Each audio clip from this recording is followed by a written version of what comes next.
찬양하겠습니다. 경배 319장입니다.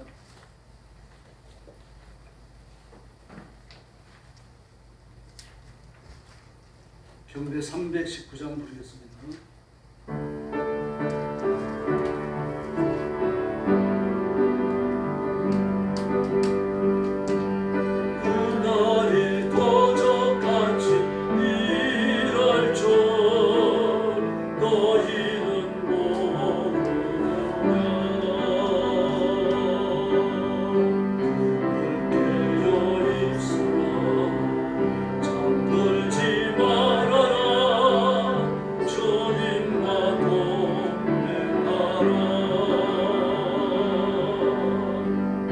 항상 기뻐하라.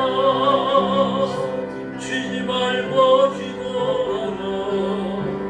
범사에 감사하라.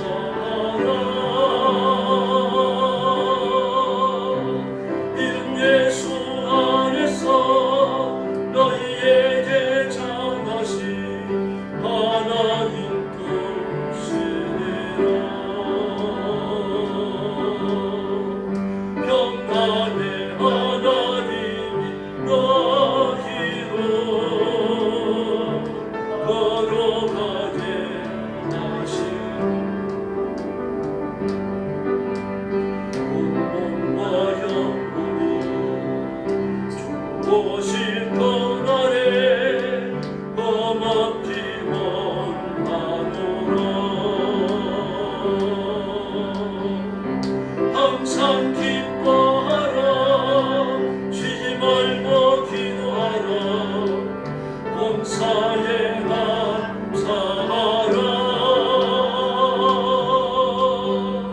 이름 예수 안에서 너희에게 향하신 하나님 뜻이니라. 이절 평강의 하나님이 너희로 걸어가게 하시고 온몸과 영혼이 주오실 그날에 험없기 원하노라. 항상 기뻐하라. 쉬지 말고 기도하라. 범사에 감사하라. 이름 예수 안에서 너희에게 향하신 하나님 뜻이니라. 할렐루야. 321장 부르겠습니다.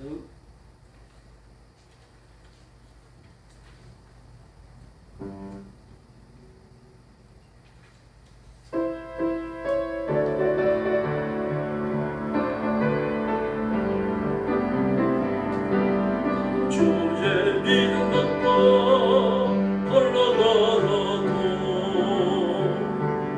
주의 믿음 갖고 노래 부르리. 구름 몰아치고 하늘 덮어도 나 주의 믿음 갖고 실망치 않네. 내 친구 진실한 친구 세상 끝까지 주를 믿으리. 주는 선한 목자 나를 인도해. 사망의 골짜기로 다닐지라도 나의 길을 인도하시니 나 주를 따라가리. 언제까지나 주는 내 친구 증하신 목자 어디 가든지 함께 하시니. 할렐루야. 24장 부르겠습니다. 내 일생 다가도록.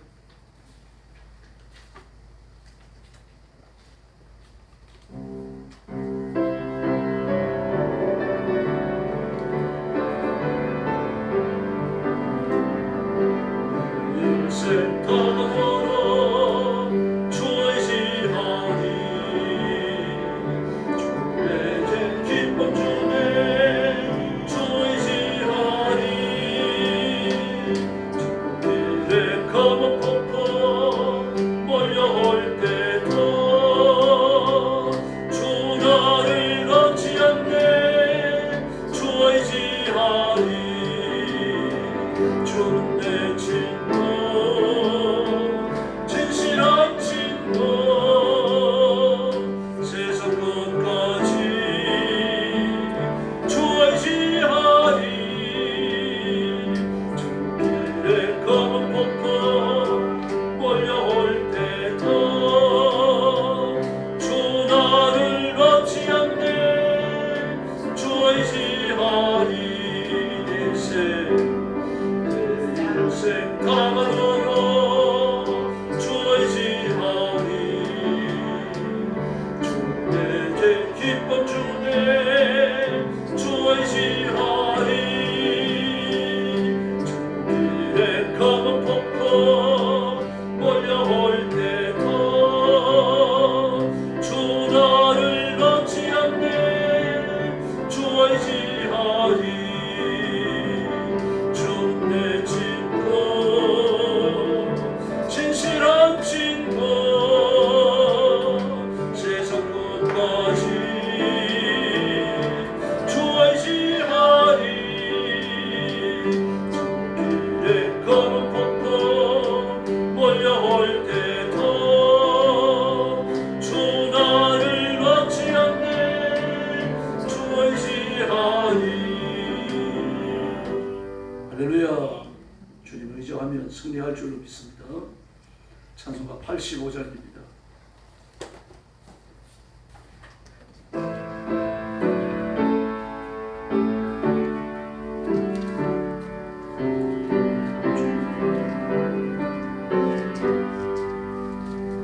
구주를 생각만 해도 이렇게 좋거든 주 얼굴 배울 때야 얼마나 좋으랴 만민의 구주 예수님 귀하신 이름은 천지에 있는 이름 중 귀할 때 없도다 참 회개하는 자에게 소망이 되시고 구하고 찾는 자에게 구원이 되신다 예수의 넓은 사랑은 어찌나 말하랴 주 사랑받는 사람만 그 사랑 알도다 사랑의 구주 예수여 내 기쁨 되시고 이제로부터 영원히 되소서.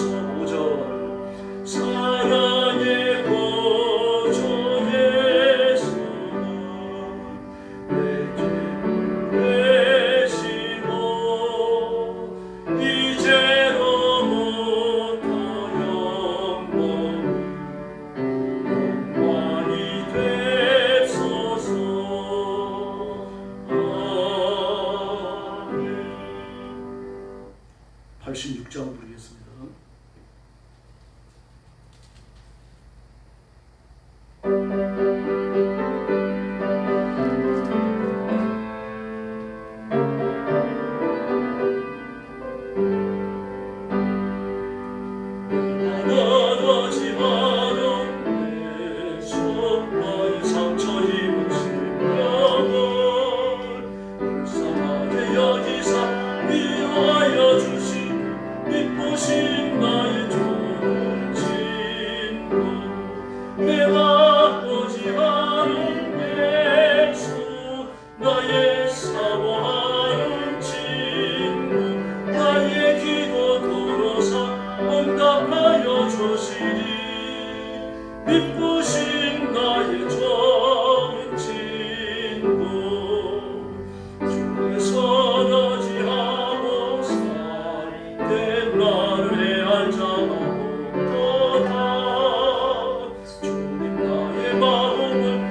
나의 기도 들어서 응답하여 주시니 미쁘신 나의 정친구. 할렐루야. 합심해서 기도하겠습니다. 오늘 밤 말씀을 통해서 은혜 받기 위하여 설교한 저를 위해서 기도해 주시고 말씀 받는 여러분들이 기쁨과 감사함과 아멘으로 받도록 기도하시기 바랍니다. 우리 교회가 성령 충만하고 믿음으로 부족해서 살아있는 예배, 뜨거운 예배, 그리고 응답받는 기도하도록 그런 교회가 되도록 기도해 주시고, 또 구원받아야 할 영혼들을 우리 교회로 보내주셔서 교회가 성장하며 성숙하도록 부르짖어 주시기를 바랍니다. 합심해서 기도하겠습니다. 자비하신 아버지 감사합니다. 이 밤에 저희들을 주 앞으로 불러주시고 엎드려 경배와 찬양을 바치며 예배하게 하시니 감사합니다. 성령님 이 시간 능력과 공동으로 임하셔서 저와 성도들을 사로잡으시고 그 간절한 간구와 주님 전에 상달되는 은혜로운 시간 되게 하여 주옵시기를 간절히 원하고 기도합니다. 우리 생각이 새로워지며 우리의 마음이 온전해지고 우리의 삶이 성결하고 깨끗해져서 하나님이 쓰시기에 합당한 종들이 되게 하여 주옵시기를 원하옵나이다. 십자가의 보혈로 우리의 영을 깨끗게 하시고 하나님 나라의 백성, 하나님의 사람, 하나님의 자녀, 하나님의 상속자들이 되게 하셨사오니 그 선지람을 지키며 살아가는 저희들이 되게 하여 주옵소서. 범죄하여 더러워졌을지라도 이 밤에 저희들을 용서하시고 십자가의 보혈로 깨끗게 하시고 예수님의 성경을 배워가는 은혜로운 시간이 되게 하여 주옵시기를 간절히 원합니다. 말에 실수가 있고 행동에 허물을 가진 죄 나왔습니다. 저희들의 성결하지 못하는 은혜를 용서해 주시고 할례받은 입술, 할례받은 눈으로 하나님 앞에 영광 올리는 종들이 되게 하여 주옵시기를 바랍니다. 온 몸과 사지 백체와 이목구비가 하나님의 영광을 위하여 쓰여지게 하여 주시옵소서. 너희 몸을 마귀가 쓰는 악한 무기로 들이지 말라고 말씀하셨사오니 자신을 구별하고 성별하여 하나님이 쓰시는 거룩한 무기로 하나님 앞에 드리는 저희들 되게 하여 주옵시기를 간곡히 원합니다. 말씀을 전하는 종의 영혼을 주셔서 하나님이 주시고자 하는 말씀, 하나님이 말씀을 주실 때 가지셨던 하나님의 의도, 그것을 다 밝혀서 전하는 귀한 시간 되게 하여 주시옵소서. 사랑하는 성도들을 기억하시고 하나님의 말씀을 기쁨과 아멘과 감사로 받고 이 말씀으로 살고 이 말씀으로 인도함을 받고 이 말씀으로 악한 마귀를 쫓아내고 이 말씀으로 하나님의 승리를 선포하는 존귀한 일꾼들 되게 하여 주옵시기를 아버지와 간절히 원하고 기도합니다. 교회를 주님 앞에 맡깁니다. 살아있는 교회가 되게 하여 주시옵소서. 하나님의 말씀으로 드릴 수 있고 생수의 간이 되어 흐르게 하시고 생명수가 되어서 흐르게 하여 주옵시기를 원합니다. 더러운 신경보다 예수를 발견하고 믿음의 도리를 발견하고 생명수에 가까이서 쉼을 얻고 영생을 얻는 귀한 역사가 일어나게 하여 주옵시기를 바랍니다. 예배 시간마다 성령님 뜨겁게 역사해 주시옵소서. 말씀을 외칠 때마다 성령님 이 말씀이 기다려지는 고귀한 역사가 폭포수와 같이 임하게 하여 주옵시기를 간절히 원합니다. 자비하신 하나님 아버지, 그래서 우리 교회가 날마다 부흥하며 성장하게 하시고 구원받아는 영혼들이 교회나고 새로워지고 하나님의 은혜로 온전해지고 승리의 큰 역사가 일어나게 하여 주시옵소서.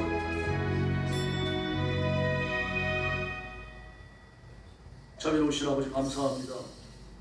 오늘 아침도 주 앞에 엎드렸사오니 사랑하는 성도들을 하나님의 가슴에 품으시고 아버지 앞에 와서 예배하며 자신을 들여 헌신하는 사랑하는 성도들에게 두 손 들고 복을 내려 주시옵소서. 말씀을 통하여 사실은 하나님의 뜻을 깨닫고 하나님의 음성을 들으며 새롭게 결단하는 귀한 시간이 되게 하여 주시옵소서.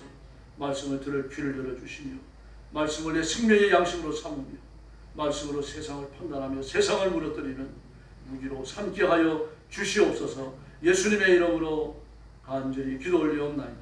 아멘.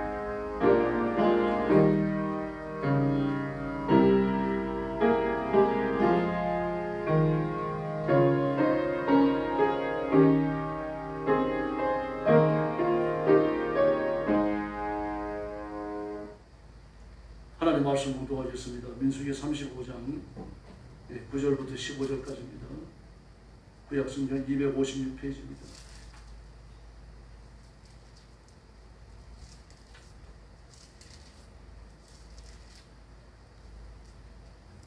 제가 먼저 공독합니다. 9절 제가 공독하겠습니다. 여호와께서 또 모세에게 말씀하여 이르시되 이스라엘 자손에게 말하여 그들에게 이르라 너희가 요단강을 건너 가나안 땅에 들어가거든 너희를 위하여 성읍을 도피성으로 정하여 부지중에 살인한 자가 거리로 피하게 하라. 이는 너희와 목사의 자에게서 도피하는 성읍을 삼아 살인자가 회중 앞에 서서 판결을 받기까지 주지 않게 하려 함이니라. 너희가 줄 성읍 중에 6을 도피성이 되게 하되 새 성읍은 요단 이쪽에 두고 새 성읍은 가나안 땅에 두어 부지성이 되게 하라. 15절 같이 봅니다. 이 6성읍은 이스라엘 자손과 타우린과 이스라엘 중에 거류하는 자의 도피성이 되리니 부지 중에 살인한 모든 자가 거기로 도피할 수 있으리라. 아멘. 민수기 35장에서 하나님께서는 레위인들의 기업에 대하여 말씀하십니다. 34장에서 12지파의 기업을 규정하셨죠. 레위인들의 기업을 주지 아니하십니다. 하나님 자신이 레위인의 기업이다라고 말씀하셨어요. 이 말씀은 하나님이 레위인들에게 먹고 살 것을 주시겠다는 뜻입니다. 그건 하나님의 것을 레위인들에게 나누어 주시겠다는 얘기죠. 그래서 하나님께 바치는 11조, 하나님 앞에 바치는 제물의 일부, 이것을 레위인들에게 주시겠다는 얘기입니다. 뿐만 아니라 사람이니까 집 짓고 살 터가 있어야 되잖아요. 공중에 거래 매고 살 수도 없는 거고요. 그래서 12지파에게 모두 4성읍씩을 할당시켜가지고요, 48성읍을 레위인들이 흩어져 거주하도록 합니다. 그리고 그 중에서 6성읍을 다시 선택합니다. 48성읍 안에 있는 6성읍입니다. 강 동쪽에 3성읍, 강 서쪽에 3성읍, 이 6성읍을 도피성으로 규정하셔요. 그래서 이 부지주의에 사람의 생명을 빼앗은 살인자, 그 살인자가 이 복수의 희생을 당하기 전에 도피성까지 도피하여 오면 그 안에서 생명을 보호받을 수 있도록 하는 장치였습니다. 대단히 진보적인 의미를 가진 겁니다.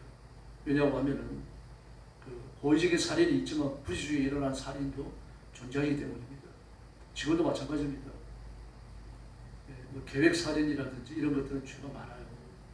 그래서 그냥 성폭행을 계획하고 성폭행 후에 사람의 생명을 빼앗았다 그러면요, 취한 무기입니다. 무서워요. 그러나 부지중에 예측지 못해서 분노가 순간적으로 폭발해가지고 살인을 저질렀다. 그런 거 이제 감형이 됩니다. 5년, 6년까지 낮아지기도 합니다.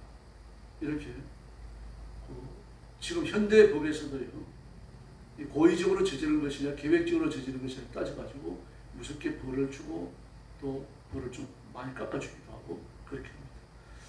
이건 이제 사람의 생명이 귀하기 때문이거든요. 하나님께서도 사람의 생명을 빼앗은 자는 살려두지 말라고 말씀하십니다. 왜냐하면 사람이 하나님의 형상으로 지음받았으니까 사람의 생명을 빼앗는 자는 하나님의 형상을 훼손한 거죠. 바로 이것은 십계명에 저축됩니다. 여호와의 이름을 망령되이 일컫지 마라. 그게 저축됩니다. 하나님의 생명에 대한 정면적 보전을 한 거죠. 이 말씀을 좀 더 확대시켜서 적용할 수도 있어요. 그 살인죄는 무섭습니다. 자신의 분노를 숨긴 거죠. 분노가 명령하는 대로 한 거죠. 분노를 참지 못한 거죠. 사람의 미움도 마찬가지입니다. 어떤 사람 미워하니까 그 사람을 죽여야 되겠다고 집요하게 계획을 세우고 기회를 엿보다가 마침내 생명을 빼앗아요. 가인이 그런 죄입니다. 그래서 그 동생 아비를 꼬여내잖아요. 광야로. 창세기 4장 8절을 보면 우리 들로 가자. 우리 들로 가자. 유혹하여 내서 뒤통수 친 거죠. 생명을 빼앗습니다. 이런 죄는 무섭습니다. 살려두지 말라고 말씀하셨죠. 하나님의 형상을 적극적인 입장에서 훼손했기 때문입니다. 이걸 고의성을 지지 않는다고 하면 용서하라고 말씀하셨어요. 이렇게 이스라엘 백성들은 12지파에서 4성읍씩 할당받아서 48성읍에서 흩어져 살게 됩니다. 그러나 뭐 농사를 짓는다고 한들 그게 가게를 이끌어 나갈 수 있는 그런 농사가 될 수는 없죠. 텃밭이니까요. 그래서 텃밭에서 좀 먹을 것을 경작하고 그 다음에 주된 양식은 성전에서 나옵니다. 하나님이 받으시는 거죠. 하나님이 받으신 것 중에 일부를 레위인들에게 나누어 주시는 겁니다. 그래서 보통 가루로 되어진 제사를 하나님 앞에 드릴 때 10분의 1 에바를 가지고 나옵니다. 2.2kg. 그 중에 한 움큼만 드립니다. 나머지는 제사장이 몫으로 돌리죠. 제사장 혼자 다 가지는 게 아니라 그것을 나누어서 분배하는 겁니다. 그뿐만이 아닙니다. 모든 재물들이 마찬가지예요. 11조로 들어오는 것, 첫 열매로 들어오는 것, 하나님 앞에 감사의 예물로 바쳐지는 것, 서원을 어겼을 경우에 하나님 앞에 바쳐지는 그런 헌금들이요. 전부 다 제사장의 몫으로 돌립니다. 네, 바로 그걸 가지고 살아가는 거죠. 그리고 불확실합니다. 얼마가 나올지 예측을 할 수 없어요. 생활 계획을 못 세우는 거죠. 요즘 말하자면 저는 비싼 가전제품 할부를 못 사는 겁니다. 언제 수입이 어떻게 결정될지 모르니까요. 그리고 불안한 그들에게 하나님 뭐라고 말씀하십니까? 내가 너희들의 기업이다라고 하시는 겁니다. 우리의 기업도 하나님이신 줄로 믿습니다. 그래서 이런 사실들이 배경이 되고 하나님의 은혜로 사는 새로운 삶의 원리를 초대교회 성도들이 배우잖아요. 그전에 알지 못했던 겁니다. 예수님을 믿고 성령님 임하고 나니까 이 세상을 하나님의 은혜로 사는구나. 요 결정에 서고 나니까 이 밭을 팔아서 사도들이 발 앞에 두고 집을 팔아가지고 사도들이 발 앞에 두면서 가난한 사람에게 나누어 주세요. 그래서 뭐 먹고 살아갔습니까? 모르겠습니다. 살 다른 방도가 있었는지 교회의 돌봄을 받았는지 그건 알 수 없어요. 그러나 이제 그런 원리는 알지만 믿음의 결단이 없는 겁니다. 남이 하니까 자기가 따라가는 거죠. 그렇게 헌신하고 칭찬 듣는 걸 보니까 자기가 하고 싶은 거예요. 아나니와 삽비라잖아요. 그래서 밭을 팔았습니다. 이 밭을 팔아가지고 하나님 앞에 더 드려야 되는데 팔고 나니까 아까웠던 일부를 떼놨어요. 하나님 앞에 드리기 위해서 밭을 팝니다. 서원에는 결심도 들어가잖아요. 민수기 30장 공부할 때 배웠죠. 결심도 서원이에요. 소홀한 결심도 서원입니다. 소홀한 결심도. 그거 지켜야 되는 거죠. 아나니와 삽비라 그게 해당되는 거죠. 이 베드로 사도를 찾아가가지고 밭을 팔아가지고 언제까지 바치겠습니까? 그런 말 했겠습니까? 서원이죠. 하나님 앞에. 숨겨진 서원일 수도 있고 부부가 또 앉아가지고 그런 걸 이야기했을 수도 있겠죠. 그럼 팔고 나니까 문제가 생겼어요. 그래서 마음에 생각만을 품었다고 하더라도 나 혼자 하나님 앞에 기도하면서 결심을 했다고 하더라도 그게 뭡니까? 골반입니다. 하나님의 것입니다. 팔아갖고 하나님 드리겠습니다. 골반을 선언하고 나면은 밭을 팔지 않았더라도 해변이 시작되는 거예요. 하나님의 영역으로 옮겨져 버린 겁니다. 그 밭 자체가 하나님의 영역으로 옮겨졌어요. 그러므로 만지면 안 되는 겁니다. 만지면 부정해지는 거죠. 부정한 것이 됩니다. 오컬트 심스가 되는 거죠. 하나님께 속한 것이 부정해지고 더러워지니까 하나님의 영역에서 옮겨지게 됩니다. 누가 한 겁니까? 내가 한 거죠. 내가 골반을 선언해서 해변의 영역으로 옮긴 거야. 하나님의 영역으로 옮긴 겁니다. 이 해변은 구약 신구약 성경을 통틀어서요. 아주 많이 쓰여지는 그런 언어입니다. 해변이라는 말은 안 씁니다만 그 개념을 여러 군데 적용을 해요. 이게 손 못 댑니다. 그냥 하나님 앞에 또 말씀드립니다만 11조를 드리기 위해 가지고 염소를 이렇게 11조 표시를 해서 이 뿔에다 대고 이렇게 실을 묶어가지고 11조 해놨습니다. 그럼 11조 바치러 가려고 하면 언제 갑니까? 다음의 절기에 가야 된단 말입니다. 아무 때나 가는 건 아니잖아요. 11조 드리러 갈 때. 근데 주로 절기 때 가잖아요. 장막절에 가든지 6월절에 가든지 그렇게 한다는 말입니다. 또 옥식에 11조를 오순절에 가져갈 수 있겠죠. 그럼 멀리 있는 사람들은 그 맛도 못 가져가요. 그럼 어차피 표시를 해놓는 겁니다. 그럼 그게 코르반에 선포된 거예요. 코르반 11조예요. 그럼 이미 하나님의 영역으로 옮겨졌어요.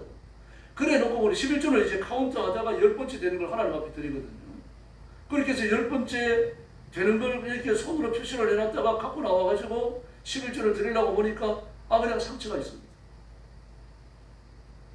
피부에 옴이 생겨가지고 벗겨져 있어요. 이거 드릴 수가 없다. 깨끗한 걸 드리자. 그래가지고 깨끗한 걸 가지고 왔습니다. 그럼 치환이 됩니까? 안 돼요. 옴이 있더라도 하나님께 선포됐으니까 이미 해변의 영역에 들어간 거죠. 내가 못 가져옵니다. 그리고 하나님께서 새롭게 바치기로 약속했던 거 그것도 드려야 돼요. 이 해변입니다. 이렇게 바쳐지는 겁니다. 이렇게 바쳐지는 건 제사장의 몫으로 남겨진다. 하나님의 것이 됐거든요. 못 찾아옵니다. 찾아오는 그 순간 벌을 받는 거죠. 아나니와 삽비라는 죽었어요. 아간도 죽었죠. 그 외에 어떤 사람이 또 죽었는지 모르겠습니다. 그럼 왜 죽은 사람이 성경에 더 소개되지는 않습니다. 만약에 그런 일을 행하는 사람을 죽인다고 하면 무슨 일이 벌어지겠어요? 우리는 어떻습니까? 하나님 앞에 하기로 했던 거 100% 다 합니까?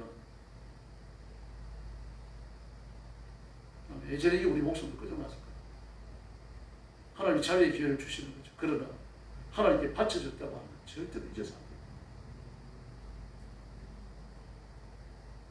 그래서 그 레위인이 바로 하나님의 것입니다. 그리고 하나님의 것이니까 먹여 살리는 것은 이스라엘 백성들이 먹여 살리죠. 그럼 누구의 손길을 통해서 합니까? 하나님의 손길을 통해서요. 하나님께 드렸다가 하나님의 것이 레위인들에게 오도록 합니다. 원래는 장자가 하나님의 것이었죠. 그러나 그들이 시내산 반역 이후로 레위인이고 하나님의 것이 옮겨집니다. 장자는 들어가고 레위인이 나와서 하나님의 시중되는 일을 하게 되는 거죠. 하나님의 것이 되어졌으니까. 그러므로 하나님의 것이니까 하나님이 책임져야 되죠. 그런데 하나님 어떻게 책임지십니까? 이스라엘 백성들이 바치는 것을 받아가지고 레위인들에게 나눠주는 겁니다. 이걸 아셔야 됩니다. 그러므로 결국 하나님의 사랑은 하나님이 책임지시는 줄로 믿습니다. 사는 것도 죽는 것도. 그러므로 바울이 그런 말을 하잖아요. 내가 사는 것이 하나님의 예수님의 이름으로 하는 건데 죽는 것도 예수님의 이름입니다. 살아가지고 하나님께 칭찬 듣는다면 죽는 것도 영화로운 일이다. 내가 사나 죽으나 하나님의 것입니다. 먹으나 마시나 하나님의 것입니다. 그렇게 말하지 않습니다. 헤벨이 선포되기 때문에 난 내 것이 아니라는 얘기죠. 그래서 나는 날마다 십자가에 죽노라고 말했고 예수 죽인 것을 내 몸에 짊어진다라고 말했던 겁니다. 나는 땅에 속한 자가 아니기 때문이죠. 하나님께 속한 자. 나는 여기서 살지만 하나님의 영역으로 옮겨졌기 때문에 십자가를 지는 겁니다. 이스라엘 백성들이 그걸 요구하는 거예요. 그래서 레위인들을 잘 섬기라고 말합니다. 레위를 섬기는 것이 하나님을 섬기는 것과 같다는 뜻이죠. 네, 그리고 레위인들이 하나님 뭘 명하십니까? 도피성입니다. 도피성에 피하는 사람을 16절에 보니까 철 연장으로 사람을 죽이면 살인자예요. 돌을 들고 사람을 죽이면, 나무 연장으로 사람을 죽이면, 그 철과 돌과 나무 연장, 사람을 죽이는데 기구를 사용하는 것은 계획된 거라는 말입니다. 흉기를 가지고 갔든지. 그러나 막 이렇게 일을 하다가 성질을 나가지고 확 밀었는데 이 머리가 돌에 부딪혀가고 죽었다. 그건 이제 고살이죠. 계획된 게 아니죠. 그럴 경우에 도피성으로 피하라는 얘기입니다. 그래서 고의적으로 사람의 생명을 빼앗았을 경우 19절에 보면 피를 보복하는 자, 21절에 피를 보복하는 자, 24절에 피를 보복하는 자, 25절에 피를 보복하는 자. 이야, 네 번이나 쓰고 있습니다. 5번이나. 그러니까 피를 보복하는 자를 하나님이 묵인하신다는 이야기. 허용하시는 게 아니라 못 본 척 해주신다는 이야기. 묵으라고 그랬죠. 이런 걸. 왜냐고 하면 이래야 살인을 저지르지 않기 때문입니다. 그러나 지금 이러면 큰일 나겠죠.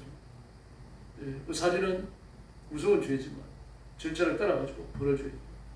이번에 제주도에서 일어난 사건 보십시오. 이 도대체 경찰이 마약하는 사람들인 것 같아요. 그러니까. 그렇다는 뜻은 아닌데 그렇지 않냐고는 그럴 수가 없죠. 제정신이 아니잖아요. 미쳐있는 거예요 지금. 그리고 그 부근에서 또 딴 사람들 시체를 발견을 했고 무려 막 어떤 데는 4건이라고 그러고 어떤 데는 12건이라고 그러고 그 시체를 그 부근에서만 아니고 다른 데서 찾아냈다고 그러고요. 뭐 298건을 그 정신나간 경사 하나가 그 실종 신고를 받았는데 그 전부 그 종결 처리를 해버리고 말이죠. 제정신 가지고 그럴 수가 없어요. 황혜걸 씨가 제주도에 간 황혜걸 씨 아시죠? 그 TV에 나오는 의사예요. 그야말로 7년 전에 제주도에 갔는데 이 그거를 여러 번 올렸다고 그래요. 제주도 낭만적인 섬이 결코 아니다. 제주도에 오는 사람은 한 가지만 조심하면 되는데 밤늦은 시간에 남자든 여자든 혼자 다니죠. 혼자 다니죠. 이 제주도는 또 쓰레기를 버리는 데가 있다는 큰 놈이라고 그래갖고요. 그 자기 집 앞에 쓰레기를 내놓는 게 아니라 그 동네에 쓰레기를 내놓는 장소가 따로 있어요. 거기 가는 것도 조심하라는 거죠. 여자는 혼자 가지 마라. 반드시 남편이 같이 가라. 막 그거를 올리고 나서 이걸 요 최근에 올린 게 아니라 몇 년 전에 올렸더라고요. 그 욕을 얼마나 먹었는지 몰라요. 네가 제주도를 범죄 도시라 하느냐. 막 참고 있다가 또 한마디 했더라고요. 제주도를 범죄 도시라고 말하는 게 아니고 서로 조심하자는 얘기다. 그래서 데이터를 내놨습니다. 중국인들이 제주도에 무비자 입국을 하면서부터 범죄가 무섭게 늘었어요. 추측하는 겁니다. 데이터로 나타난 건 아니에요. 그러나 그 날짜를 기점으로 이 실종자들이 늘어요. 못 찾아요. 죽은 시체가 발견되어지고 기가 막히잖아요. 이번에도 보세요. 여러분 뭐 야자나무라고 되어 있는데 야자나무가 아니고 소철나무입니다. 소철나무요. 소철나무 나무 길도 1m도 안 돼요. 어디다 목을 맬 겁니까? 그게? 목을 맬 수 있는 나무가 아니거든요. 근데 경찰들은 목을 매고 자살했다 그러다가 너무 어처구니가 없으니까 교통사고로 죽었다 그리고 사망 처리했고요. 이게 뭐 그냥 이 사람이나 저 사람이나 기가 막히게 짓거든요. 그래가지고 이번 그 사건에 결론됐던 그 상급자 경찰들 4명 전부 다 직위 해제돼가지고 지금 그 대기 발령하고 있습니다. 책상을 뺀 거죠, 그러니까. 우리나라에서 기본급은 줄 겁니다. 기본급 줄 겁니다. 실형 살려야 돼요. 사람의 생명을 그렇게 하찮게 여깁니까? 그 아버지가 실종되고 나가지고 실종 신고를 하니까 그렇고 또 두 번째 와서 실종 신고했더니 다른 데 가서 해라. 그따고 소리를 하고 말이죠. 그 멱살 잡고 끌어내야 되는 거잖아요. 이 사람의 생명이 이렇게 경하게 여겨지고 있다는 겁니다. 하나님께 염려하시는 게 그거예요. 그래서 고의로 살인한 자들은 도피할 길을 열어줘. 그러나 자기도 모르게 부지불식간에 살인이 일어났다고 하면은 그 살인자는 보복하는 자의 손길로부터 피하도록 해줘라.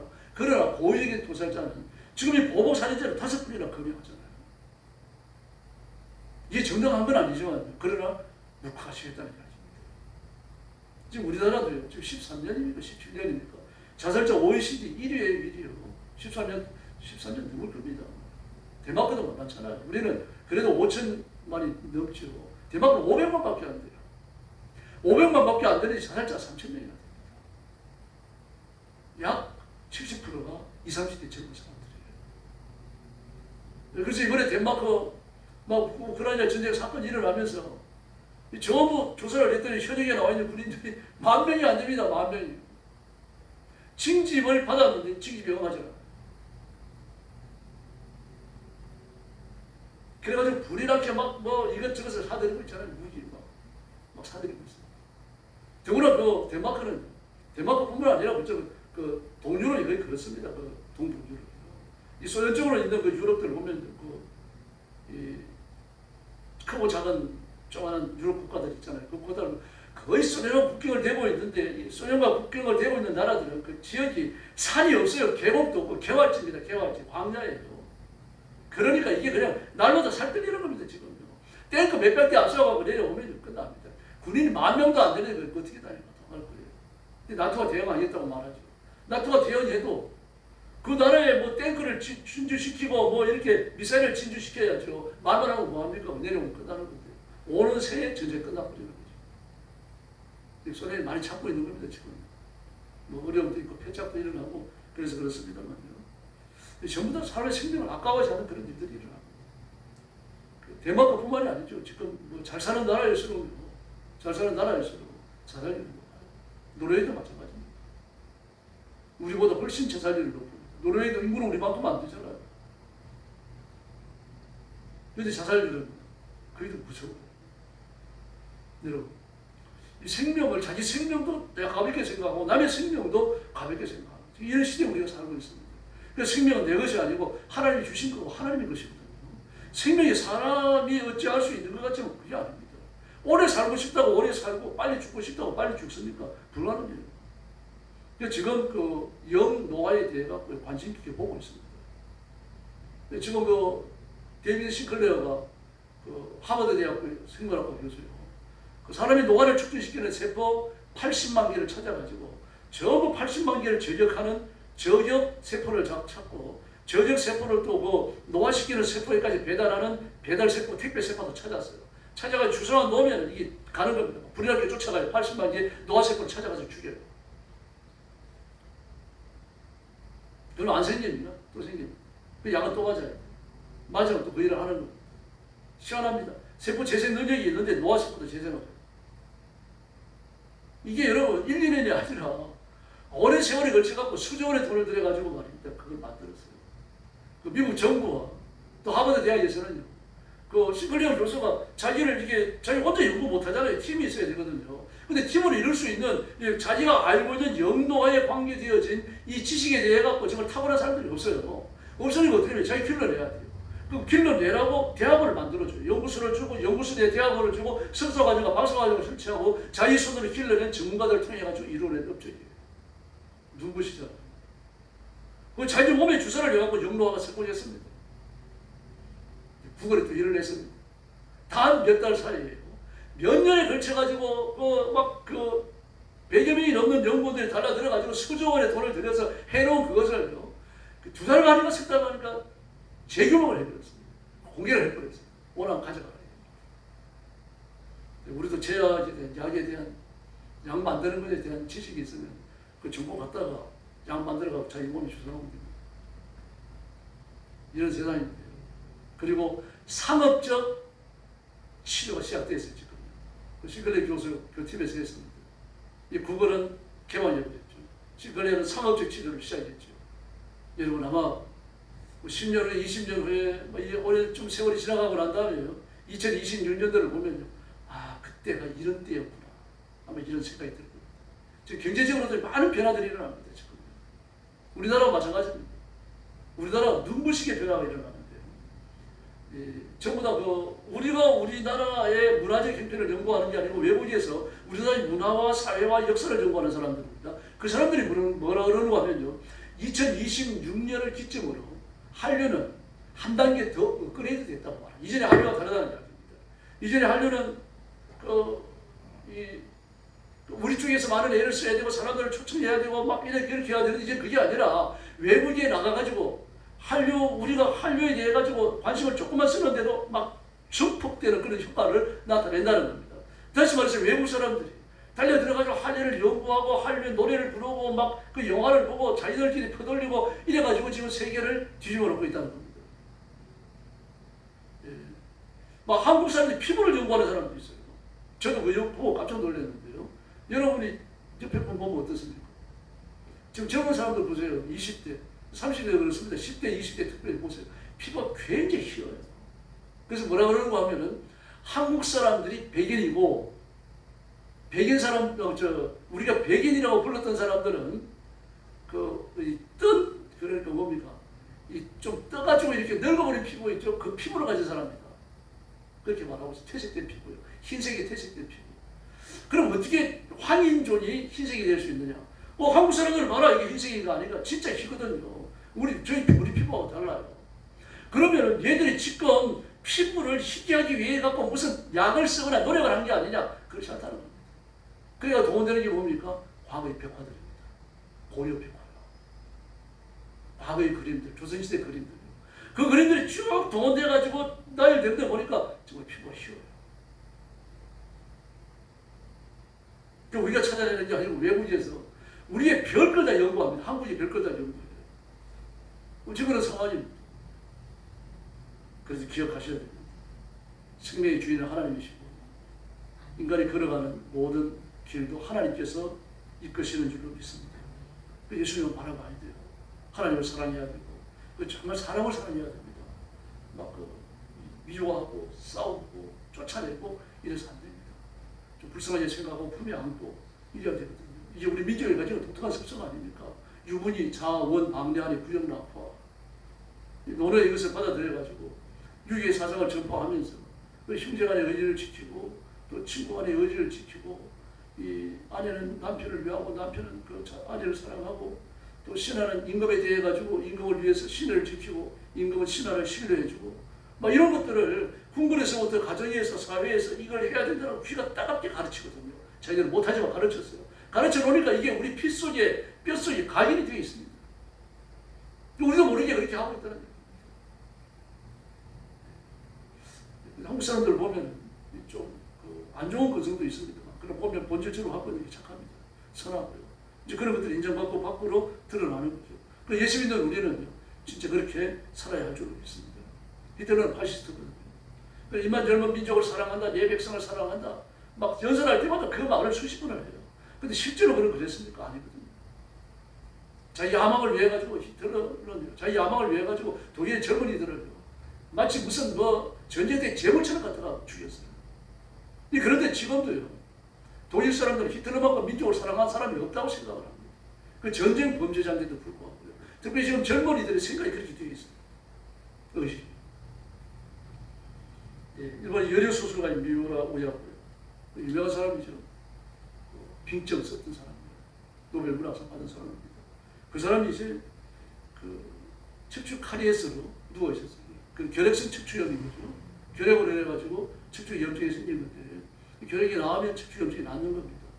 그 결핵 환자 수용소에 간 거예요. 그 같이 가 있는데 너무 힘이 드니까 말할 힘이 없어요. 이 사람은 배에서 힘이 나오거든요. 그래서 배가 고프면 말을 못합니다. 배가 고프고 음식을 못 먹으면 목신 소리가 나와요. 그 배에서 올라오는 힘을, 이게 바람이거든요.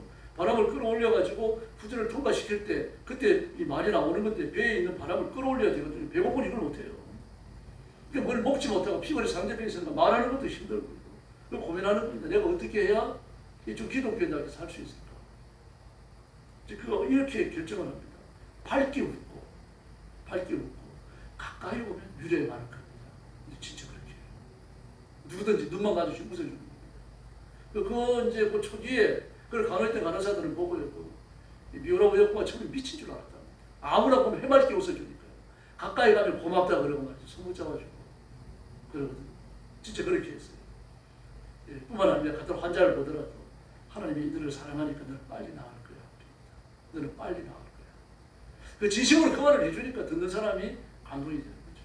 처음에는 뻘쭘하지만 그 말을 한 번, 두 번 더 들으면 그 말을 또 들으려고 미오라고 역할을 찾아가는 거거든요. 근데 그런 일들이 그 간직에 적혀 있습니다. 지금 21세기도 마찬가지입니다. 예수님만의 구원자이시고 예수를 믿고 의지하고 따라가는 우리는 교회가 이 시대의 진정한 도피선이 되어져야 할 줄로 믿습니다. 이 세대는요, 선한 것을 찾아볼 수 없습니다. 여러분, 제가 그저 부탁드립니다만, 먹방, 여행, 이런 거 너무 보지 말아요. 그냥 한두 번씩 보는 거야 모르겠습니다만. 먹방을 보면서 막 메모를 해놓고 막 그런 거 하지 마세요. 보는 게 얼마나 차고 넘칩니까? 뭐 동네 짜장면집 가면 어때요? 동네 냉면집 가면 어떨까요? 시내 나가면요, 보통 냉면이 18,000원 한답니다. 그 젊은 사람들이 그 회사에 나와가지고 점심 못 사고 가요, 냉면을. 근데 분식집에 가면 이제 만 원이 쳐. 그 분식집 냉면이면 어떻고, 그 냉면이면 어때요? 그런데 평양 냉면을 먹으면서, 내가 이 냉면을 30년간 먹고 왔는데, 이 냉면을 앞으로도 더 먹어야 되는데, 이게 도대체 무엇인지는 이해가 안 됩니다, 이게. 평양 냉면 국물이 섬섬하고 그러는데, 한 잡숴보세요. 맛이 있는가요? 저는 평양 냉면 사주대에 가서 안 먹어봤어요. 두 번 다시 안 먹습니다. 여러분, 이 시대입니다. 먹는 게 신입니다.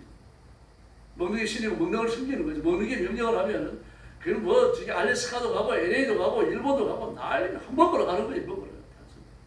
캠핑도 마찬가지입니다. 그 캠핑 브이로그 한번 보세요. 저도 한번 보라고 제가 봤거든요. 그랬더니 그 브이로그 찍는 사람이 그래요. 이걸 캠핑이라고 찍고 먹방이라고 읽는다. 캠핑 가서 브이로그를 찍어가지고 올리는데 꼭 저 먹는 거예요. 출발해가지고 이 주유소 들어가 기름 넣는데 그 매점에 가서 뭐 사가지고 마시고 가다가 또 무슨 편의점 들려가지고 또 사 먹고 또 자기가 캠핑하는 그 부근의 시장에 가가지고 뭘 사고 또 올라가지고 뭘 만들어 먹고 몇 번을 먹어요. 그런 배는 안 터지는지 모르겠어요. 그리고 내려와요. 여러분, 우리가 사는 시대가 이 시대입니다. 예수님이 말씀하셨잖아요. 먹고 마시고 자꾸 먹고 자꾸 마시고 이런 시대입니다. 그게 위로가 있습니까? 위로 없어요. 그러니까 자꾸 비슷한 거 찾는 겁니다. 더 맛있는 거, 막 더 자극적인 거 찾는 거예요. 그 외식 가까이 자꾸 하는 사람들은 집안 밥이 맛이 없어요. 왜 그런가 하면은 그 맛이 너무 강하니까 그래요. 근데 집안 음식의 맛을 아는 사람들은 외식 잘 못해요. 양념이 너무 강하니까 먹고 돌아서면 뱃속에도 냄새가 나는데요. 커피 마셔야 돼, 독한 커피. 커피 마셔가지고 이제 진정시켜야 돼. 아니면 오내내 냄새 나요. 저만 그런 거 했더니 거의 그렇더라고요. 그러니까 막 향이 강한 그런 음료수를 마시든가 그 독한 커피 같은 걸 마시고 그걸 또 누르고 말이죠. 그런다는 거예요. 그 위가 좀 안 좋거나 또 이렇게 배탈이 난 다음에는요, 그 냄새가 저녁까지 난다고 해요. 점심 때 먹은 음식 냄새가. 그 양념이 얼마나 독하고 그렇겠습니까? 그런 음식 맛이 길들이 들어오니까 집에 가가지고 그야말로 맛있게 삼삼하게 만들어 놓은 음식이 입에 안 찰 수 있겠죠. 이제 이러면서 사람이 어떻게 변합니까? 먹는 걸 섬기는 거죠. 그래서 이 시대는 예수님 밖에서 위로거리를 찾지만 위로거리는 절대로 주지 않습니다. 없습니다. 땅은 노력한 만큼 소출을 안 줍니다. 그런 거 하면 또 비정상적인 방법으로 소출을 늘려나가는 사람도 있습니다. 그래서 가진 사람들대로 더 부자가 되고 못 가진 사람들대로 더 가난해집니다. 그러면서 부자들에게 착취당하고 어려움을 겪다가 나중에는 뭐가 일어납니까? 밀란이 일어나죠. 혁명이 일어나는 겁니다. 그래서 인생에 사는 것 자체가 힘들어요. 혼자 이거로 이 난관을 헤쳐나갈 길이 없는 겁니다. 그래서 21세기 현대인들은요, 사람의 능력으로 해결할 수 없다는 사실을 깨닫고 이 도피할 수 있는 곳이 내 능력과 내 권세와 내가 만들어낸 어떤 특별한 이 바운더리가 있는 게 아니고 예수님 품에 있다는 것을 깨달아야 되는데 이걸 못 깨닫잖아요. 사람이 살다가 보면 해결할 수 없는 어려움에 직면해요. 그러니까 불안해지는 겁니다. 이 회사에서 어떤 미션을 내가 해결해야 되는데 능력이 없어요. 그럼 불안한 겁니다. 지금. 이걸 언제까지 하라고 그랬는데 그건 실력이 안 되니까 말입니다. 실력 안 되면 어려운 거죠. 혹시 이것 때문에 내가 징계 먹지 않을까? 징계 때문에 쫓겨나지 않을까? 이런 불안감이 시달리는 거죠. 그러니까 20세에 말에 34기 전에도 위장병이 너무 심해가지고 정기적으로 치료를 받아야 되는 사람이 한둘이 아닙니다. 근데 그러면서 억압이 되는 거죠. 이 억압이라는 게 무서워요, 여러분. 억압은 심리적으로 억압되거든요. 실제로 심리적으로 억압이 되기 시작해요. 누가 뭐 상사가 욕을 한다, 내가 미션을 해결하지 못했다, 내 회사에서 내 일 하는 걸 상사들이 못마땅하게 생각한다, 자꾸 지적을 받는다, 친구들과 동료들과 같이 입사를 했는데 시간이 지나가면서 보니까 내가 처지는 것 같다. 그 말은 못하지만 그 눌리는 거예요, 심리적으로. 경쟁에서 약간 미친다고 생각하니까 그 눌리면 어떻게 밤잠을 못 자요. 먹으니 소화가 잘 안 되죠. 이제 그러면서 우울증으로 들어가는 겁니다. 우울증은요, 정말 만병의 근원이에요. 그 심정을 눌릴 때, 마음이 눌리니까 우울증이 나오는 거거든요. 우울증이 전부 다 강박증으로 가지는 않아요. 그러나 강박증에 걸린 사람의 80, 90%는 우울증을 갖고 있어요. 자살자도 마찬가지입니다. 우울증 걸리는 사람 대부분이 자살로 안 가요. 그러나 자살하는 사람의 80, 90%는 우울증을 갖고 있어요. 그래서 우울증이 무섭습니다.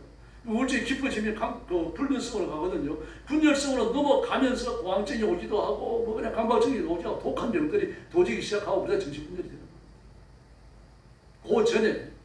그 전에 마음이 눌리면서 육신이 같이 눌리죠. 육신이 눌리니까 몸에 병이 오는 겁니다.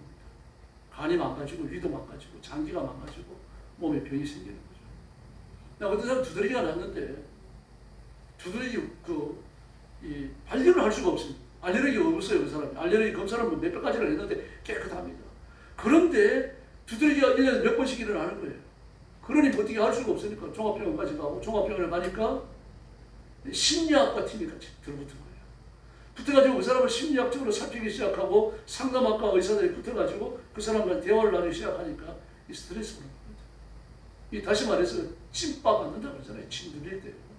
이걸 견디지 못하니까 이 두드러기가 되어가고 나와버리는 겁니다.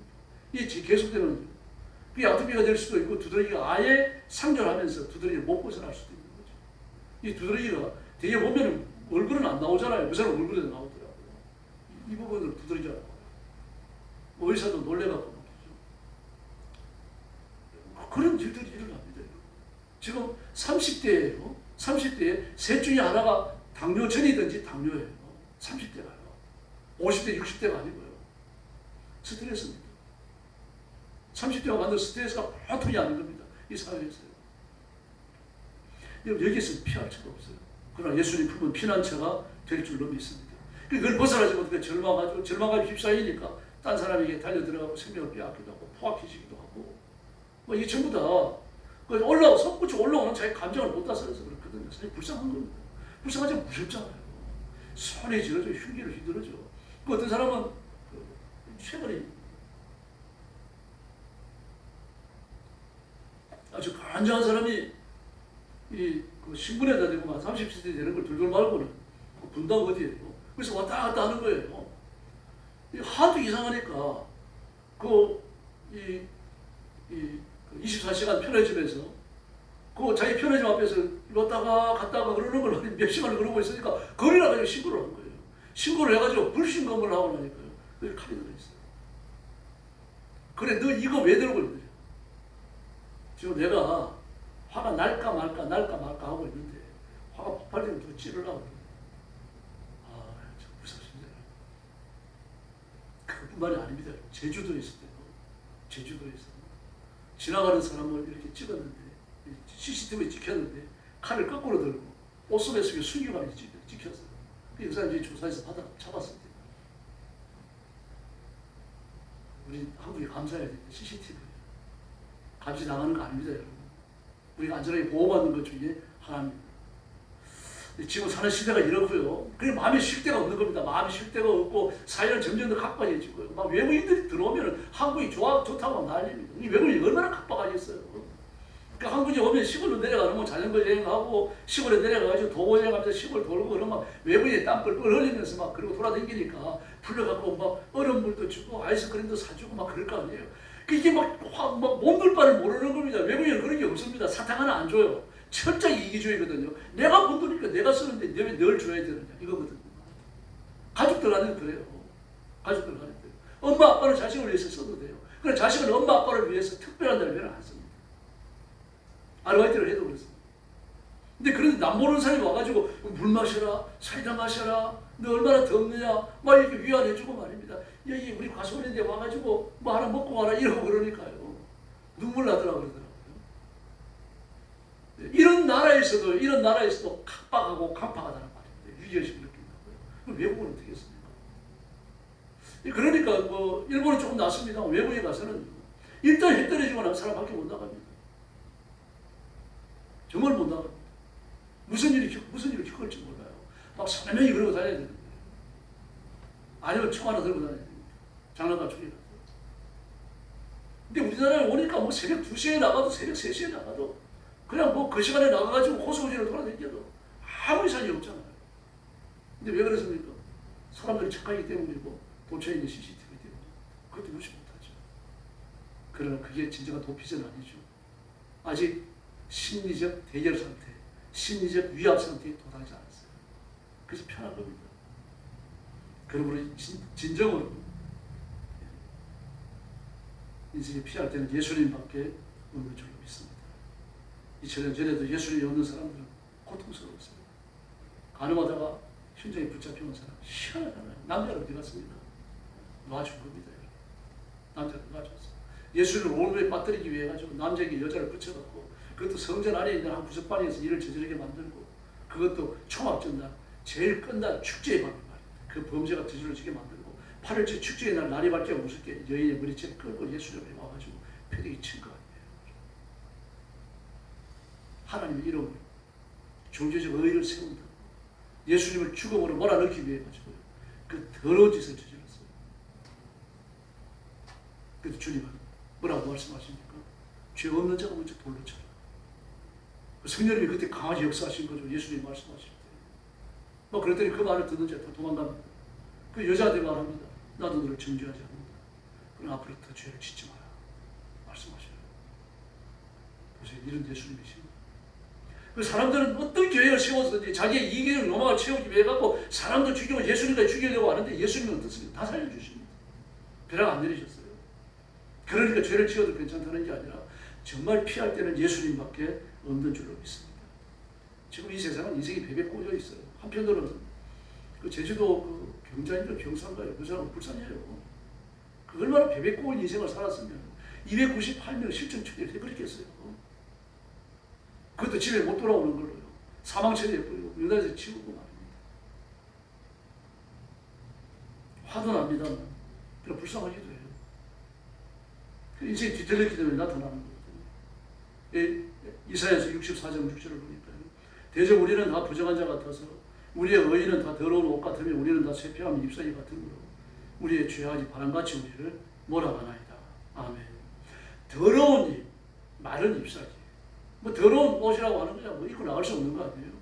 그리고 마른 잎사귀 바람 불면 어떻게 해? 다 날아가 버립니다. 근데 우리가 그렇다는 얘기예요. 뭐 있어야 입을 수 없는 옷이고 바람만 불면 날아가 우리가 존재감이 없는 거죠. 그게 이 세상에 있는 모든 인간들의 현주소입니다. 그러나 우리는 예수 믿고 죄 용서를 받았고 구원받았고 예수님의 부활의 생명을 가진 줄로 믿습니다.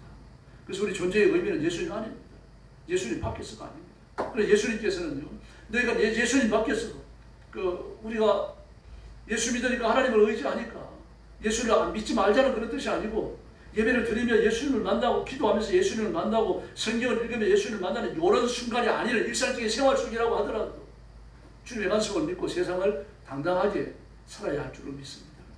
우리가 24시간 성경 들고 다니면 그 읽고 다닐 수 없잖아요. 그러나 대화를 나누고 뭐 일을 하고 쇼핑을 하고 뭐 이렇게 하더라도 우리 마음속에 뭐가 있어야 됩니까? 예수님을 향하는 그 간절함이 남아있어야 됩니다. 교활한 사람 만나면 이 사람도 술술 쓰는데 이번에 제가 안 넘어가게 해주십시오. 지혜롭게 말할 수 있도록 도와주세요. 뭐 이러면서 대화를 나눠야 되는 거죠. 그리고 대화하기 어려우면요. 제가 지금 바쁜 일이 갑자기 생겼는데 뭐 그냥 핸드폰 꺼내보면서요.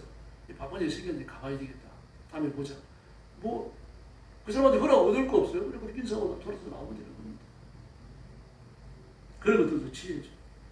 그래서 하나님 앞에 뿌리 깊은 교만을 끊고 모든 것을 맡기고 주님 앞에 전적으로 신뢰하며 엎드려야 할 줄로 믿습니다. 그 문제 덜 깨진 겁니다. 덜 죽은 거 덜 깨진 거예요. 요즘 그거 아니라고요. 이게 큰 문제거든요. 우리한테 그런 부분이 있을 겁니다. 그걸 찾아내야 됩니다. 그래서 고통과 고난과 고난의 짐을 예수님 품 안이 아니면 내려놓을 수 없다는 걸 깨달아야 합니다. 마태복음 11장에 보니까 수고하고 무거운 짐진 자들아 다 내게 오라 내가 너희를 쉬게 하리라. 근데 조건이 붙어있죠. 내 멍에를 내라. 내 멍에를 내라. 내 멍에는 쉽다 그래서 가볍고 쉽다. 근데 뭡니까? 온유하고 겸손하라고 말씀합니다. 온유와 겸손에 대해서는 다음에 설교 시간에 말씀을 드릴 거예요. 인간의 힘으로 도달할 수 있는 게 아닙니다. 온유와 겸손은 정말 예수님 앞에 배리고 뭐 다 빼놔야 할 수 있는 거예요. 훈련한 자가 아니면 도달 못해요. 그래서 예수 믿고 하나님의 자녀가 되고 그들만 생명을 가졌으면 온유와 겸손에 도달할 줄로 믿습니다. 그러니까 하라 그러셨거든요. 우리가 도달할 수 없는 너무 높은 이상을 잡아놓고 여기에 도달해라 그러시는 분이 아닙니다. 그래서 오늘도 우리가 내가 그런 말씀을 깨닫고 예수님만 믿고 예수님만 의지하고 생명의 진액을 주다 나를 사랑하신 예수님께 헌신하고 예수님의 뒤를 따르는 깨어있는 성도들이 되기를 예수님의 이름으로 축원합니다. 기도하겠습니다. 자비하신 아버지 하나님 감사합니다. 우리가 인생을 살면서 짊어진 무거운 짐 예수님 안에서만 내려놓을 수 있고 참된 도피자 안식처 예수님밖에 없음을 깨닫고 주님 앞에 엎드렸습니다. 주님 앞에 엎드린 저와 성도들을 기억하셔서 하나님의 가슴에 품으시고 신령한 은혜와 은사를 주시고 주의 말씀으로 자신을 규정하여 새롭게 하나님 앞에 인생을 살아가는 저희들이 되게 하여 주옵소서. 지금까지 해오던 습관적인 것 다 벗어버리게 하시고 주님이 주시는 새로운 결단을 가지고 인생을 증복하여 하나님께 바치는 귀한 그리고 존귀한 일꾼들이 되게 하여 주옵소서. 수고하고 무거운 짐진 자들아 다 내게로 오라고 말씀하셨사오니 내가 짊어진 인생의 수고롭고 무거운 짐들을 전부 다 주님 앞에 내려놓고 참된 안식을 누리게 하여 주시옵소서. 우리 성도들에게 복을 주시고 가정이 복을 받게 하시며 교회는 부흥하게 하여 주옵소서. 내 나라 내 민족 내 백성들도 예수 믿어 구원받고 정치인들이 그 더러운 우상숭배 그 공산주의를 포기하고 주님 앞으로 돌아오게 하여 주시옵소서. 예수님의 이름으로 간절히 기도 올리옵나이다. 아멘.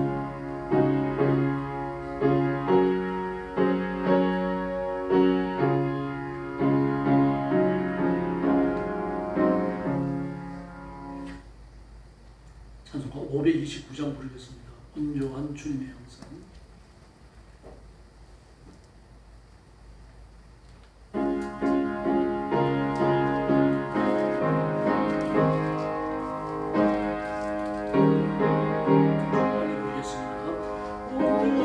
주님의 음성 내 귀에 섰사이네 내 마음 너를 두드리니 주님을 영접하라 피하지 말라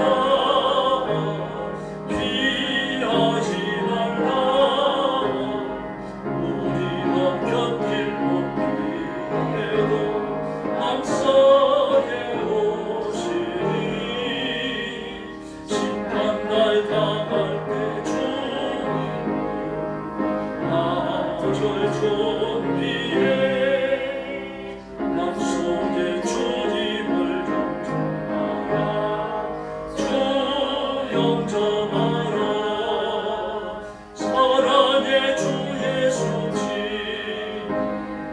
이 땅에 내려오사 문 밖에 서서 기다리니 참 놀라운 사랑이라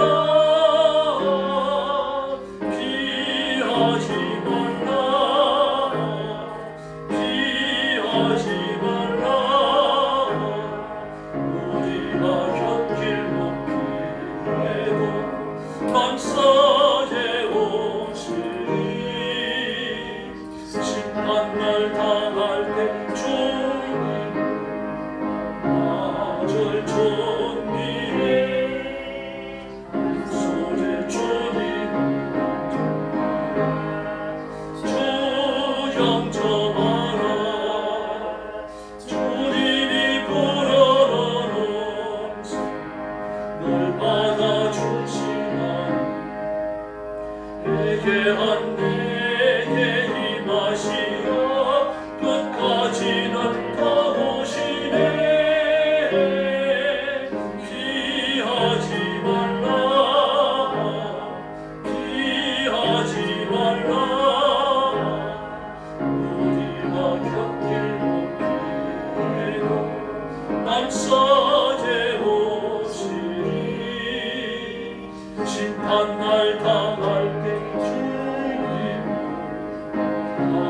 젖을 존비해 맘속에 주님을 영접하라 주 영접하라 주님의 은혜를 받고 주를 영접하라 많은 문 활짝 열어놓고 너 주님을 영접하라 피하지 말라 피하지 말라 막혔기 피해도 막상에 오시리 심판날 당할 때 주님